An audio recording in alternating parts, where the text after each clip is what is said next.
Welcome back to the Bluegrass Breakdown Radio Show. On the line is Mike Hughes from InsideTheBill.com. Mike, how you doing tonight? I'm good, guys. Thanks for having me on. Oh, it's a pleasure to have you on. It's always good to get a professional aspect of the Louisville sports world. Because you guys are amateurs. Yes, because we are amateurs. Anyways, obviously you are with InsideTheBill.com, which is a kind of a link through Scout.com. How long have you been with them? Correct. This is year number 10. So I got started in late 2002 and still going strong. Wow, we've been around for about almost a year now. We know a year's work is pretty hard. I couldn't imagine it for 10 years. Did you want to do this your whole life? Have you been a Louisville fan your whole life? I have been a Louisville fan my whole life. Went to school at UofL. Graduated in 1998, and I tell you, after doing this 10 years, days like yesterday wear me out a little bit more than they used to. A little bit tired today, but overall, really excited about the recruiting class that Charlie Strong and his coaching staff signed yesterday. Definitely. Didn't you all have a signing day party? Where was that at? We did. We had a really nice turnout at Molly Malone's in St. Matthews. We had, I think, I don't know the exact count, but I think we were a little over 200, and I think everyone enjoyed themselves and had a good time, and had food and drinks, and got to interact with other Cardinal fans and kind of celebrate the 2012 recruiting class a little bit. One thing that has been kind of maybe reported in different ways depending on what media outlet you look at is the decision for Anthony Ace Wales to go to Western instead of Louisville. What's your take on that? I figured that was probably going to be your first question tonight. Sorry. I think it's fairly easy to explain. Wales had an offer on the table from Louisville for months and months and months and months. It was a committable offer, so he could have verbally committed and secured his spot in the 2012 class at any point over the last several months.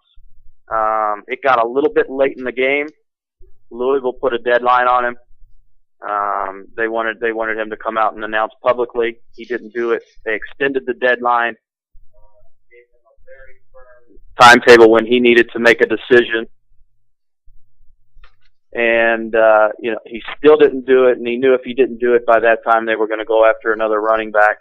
So, that time came and went. They went out down to Florida, accepted a commitment from Brandon Radcliffe, and as soon as that commitment was announced on our website, Anthony Wales tried to commit to Louisville. So at that point, it was too late. The scholarship was gone. Brandon Radcliffe was the running back in the class. Long story short, in the end, Anthony had a gray shirt opportunity, not only at Louisville, but also at Kentucky. And then he had the one scholarship offer from Western Kentucky for next season. So, I think he made the right choice for himself, accepting Western's offer. And, he is certainly a good player, and I think he's going to have a fine career in Bowling Green. Yeah, we were talking about him quick for a moment in the first segment. What was his injury? We couldn't remember what it was. He had a shoulder injury. He was he did something to the AC joint in his shoulder in the state championship game. Had surgery in early December, and I guess he just now began rehabbing his shoulder. Okay, I got you. I knew it was upper body. I couldn't remember exactly what it was. Like you said, to Brandon Radcliffe, he came from Miami. There's been a lot of talk of Charlie Strong dipping into Miami, which I see no problem. A lot of the in-state fans and people who want the in-state guys to stick locally might be a little upset. Is Brandon Radcliffe the running back? Is he a type of guy that can lead the program? Because I know Anthony Wells said he wanted to be the face. Is this guy a guy that could do that? I don't know if he's the face of the program, but I think of the two running backs at the BCS level, I think Brandon Radcliffe is a better running back than Anthony Wales. Radcliffe is about 5'10", 5'11", 215 pounds, so he's a big back. If you watch him on film, I mean, this guy gets all kinds of yards after contact. He breaks tackles. He's got a very low center of gravity. He keeps those legs churning, and Louisville at times this year, and even to some degree during Charlie's first year, struggled in short yardage situations, the 3rd and 1s, the 4th and 1s. And I think Brandon is a guy who's going to be able to move the chains for the Louisville offense once he learns the system and gets the ball. You compare him to Wales. I'm not sure Wales is a running back at the BCS level. I don't think he's big enough to withstand the punishment. I certainly don't think he's an every down back.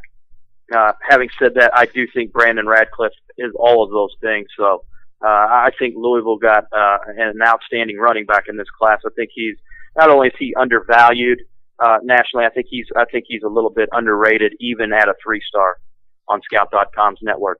Kind of reminds me of the situation where everyone assumed Victor Anderson would be the face of the program during Charlie Strong's first year, and instead he went with Bilal Powell, and that worked out very well.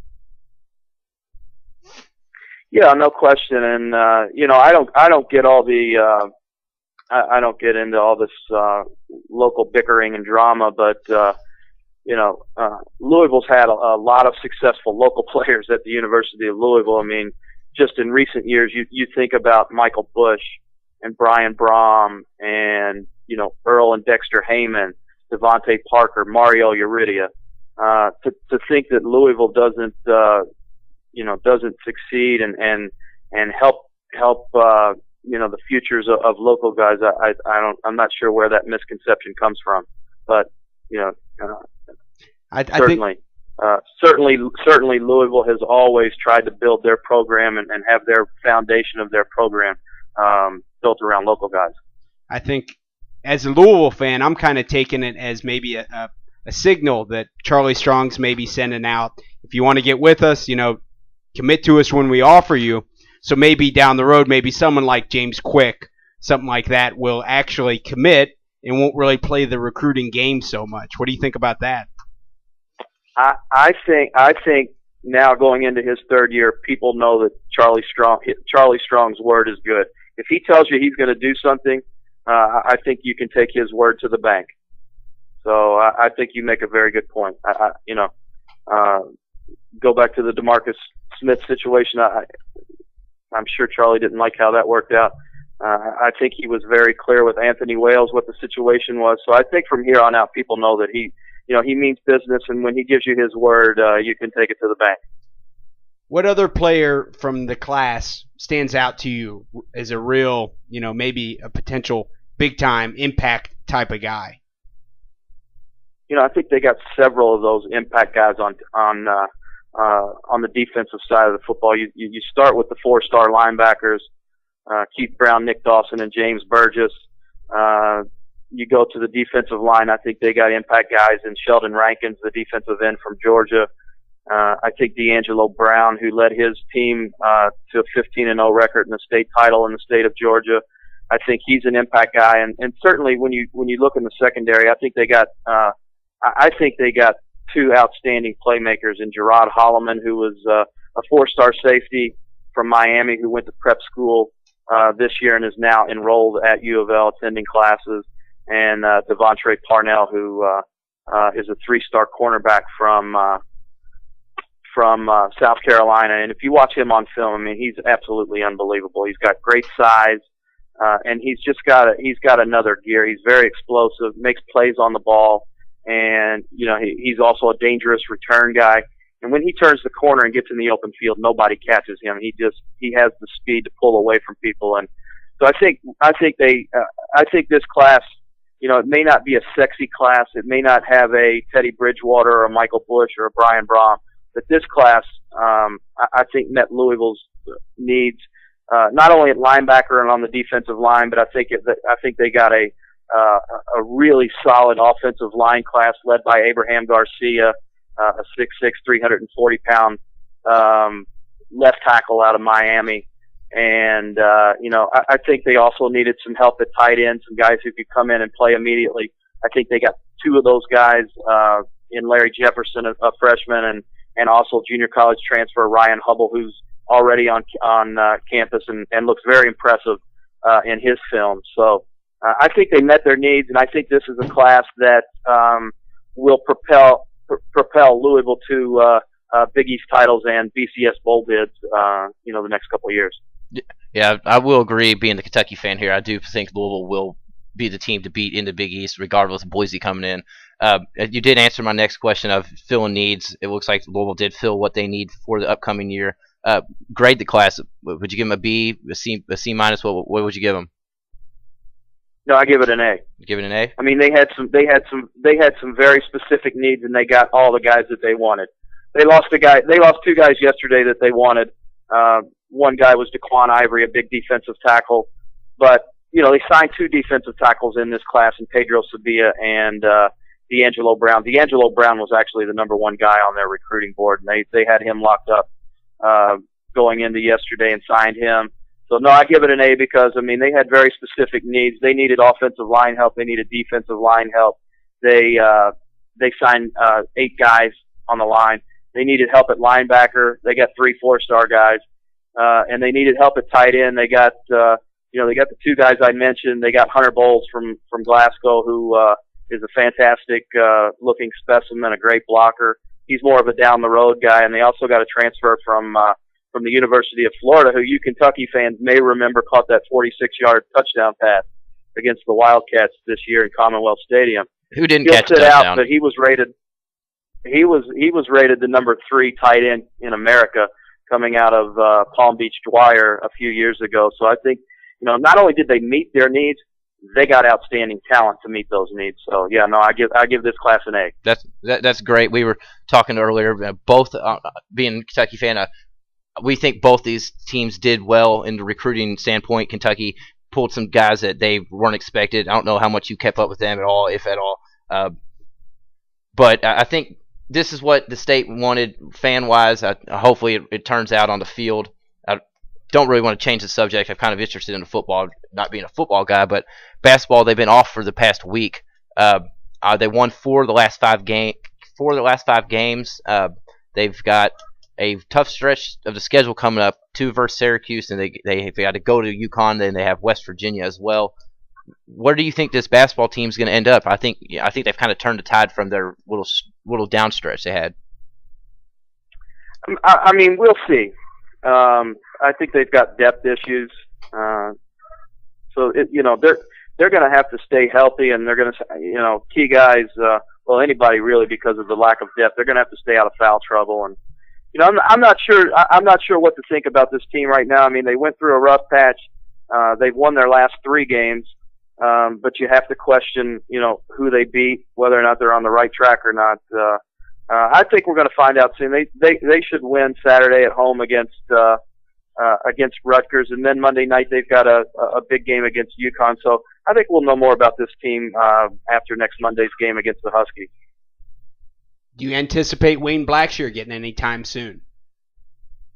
I really don't have a clue. It's hard to say. At this point, I think they'd love to have another guy, but I don't think he's going to make a huge impact. He's been out for a while. He's had the 2 shoulder surgeries. So even if he does come back, I'm not sure what kind of an impact he'd have on this team. But we're kind of getting late in the proceedings here. We're now into February, and we're past the halfway point in the Big East. So it's getting down there. It'll be an interesting storyline and to follow the last month or so of the season. Again, we have Mike Hughes from InsideTheVille.com.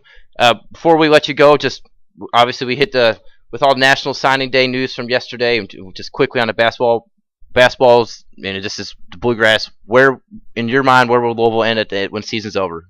Sweet 16, Elite 8, will they win it all? What do you see? Win it all. I had to. I hope they get in the NCAA tournament. Yeah, I had to. I'm trying to keep it realistic answer. Yeah, it's a Cards fan. I don't know. The depth really concerns me. They don't have depth at the 4 and 5 spots right now. I'm not sure they've got depth at the 3 spot, and I don't think they've got a lot of depth in the backcourt. This is basically a 6-man rotation right now. Sometimes they get sometimes they get some quality minutes from Jared Swapshire, so we'll call it 6.5. So, if they can find a way to get some of these guys back in the lineup, like you mentioned, Wayne Blackshear, maybe a Steven Van Treese comes back to give them some depth. This team could win a couple of games in the NCAA tournament if they get some parts back and stay healthy and get a good matchup and the ball bounces the right way. I'll take that. Once again, we do have Mike Hughes from InsideTheVille.com, a great site where I am a premium member. Mike, we really appreciate you coming on. Thank you very much. We'll have to have you on again sometime soon. Outstanding. I look forward to it. Thanks a lot. We will be back in just a few brief minutes for more from the Bluegrass Breakdown Radio Show. Now I'll take you by the hand you another drink. Drink it if you can. Can you